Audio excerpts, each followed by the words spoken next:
Good day guys, andito na naman kami ngayon sa Broken Shore Hospital para magpa-ultrasound ng ika-11 weeks ng baby namin. So ito yung Broken Shore Women's Center, ito yung papasok sa clinic nila, ito yung waiting area sa labas, papasok kami sa clinic ngayon. Dun sa dulo, yun yung IVF center. So dito sa kaliwa yung papasukan namin ngayon, dito yung waiting area ng mga patient. Dito gagawin yung ultrasound, ayan, sa harap namin.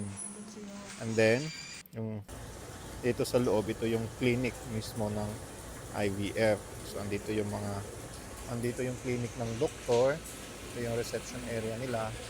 Yung mga nasa harap, yung mga nag-intern. So, ito na yung update sa baby namin, guys. After 11 weeks, ganito na siya kalaki. So, malakas na yung heartbeat niya, 145 beats per minute. Tsaka makikita sa video na talagang malaki na yung baby namin. Yung dati letter C lang yan, pero ngayon halos mapuno na yung uterus ng misis ko. Ayan na siya, ang laki na niya. Makikita na yung ulo, tiyan, purmang-purma na talaga siya.